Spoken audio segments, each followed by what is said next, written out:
Hello বন্ধুরা, এই দেখো ডাক্তারের কাছে রিপোর্ট আনতে গেছিলাম কৈখালিতে। তাই আসার পথে হলদিরামে নেবে, আমি যেহেতু মিষ্টি খেতে ভালোবাসি তাই আমার ছেলেই কিনলো। এই যে লাড্ডু কিনেছে, তার মধ্যে কেনার পরে ওই দেখো হাত দিয়ে চাপা দিচ্ছে, আমার জন্য নাকি কিনেছে। আমি মিষ্টি খেতে ভালোবাসি, নিজেই একখানা খেয়ে নিয়েছে, আবার খাওয়ার জন্য এ করছে। এদিকে মা ভালোবাসে তো তাই মার জন্য নিয়ে এসছে। কখন বললাম?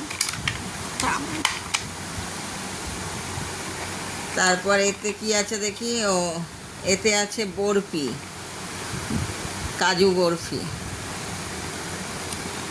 এই যে কাজু বরফি আর দিলখুশ, তিনটে কাজু বরফি, তিনটে দিলখুশ। এই যে ঠিক তিনটে করে নিয়ে এসছে। এদিকে নাকি সব মার জন্য নিয়ে আসছে।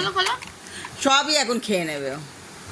একটা দুটো তিনটে বরফি, তিনটেই তো দিলখুশ নিয়ে। চারটে নেওয়া উচিত ছিল আমার। আর এই যে শন পাপড়ি, এটা কেউ খায় না।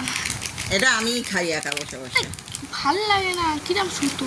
এই নাকি আমি ভালোবাসি তাই আমার জন্য এই মিষ্টি। আর এদিকে আমার জন্য নাকি মানে বেরোলে এই দেখো, এই যে আরে এখন তো 1 জুনে পড়বো। এই যে এই একটা প্যান্ট নিয়েছে, দেখেছ? এই একটা প্যান্ট আর এই একটা গেঞ্জি, বাস্কেটবল। এই একটা গেঞ্জি নিয়ে এসছে। সব নাকি আমার জন্যই কেনে। আর একটা জিনিস দেখো, এটাকে লুকিয়ে রেখেছে, খুলে ওই নিজের পিছনে বসে টুকটুক করে খাচ্ছে। এটাও কিনেছে, এই ভুজিয়াটা।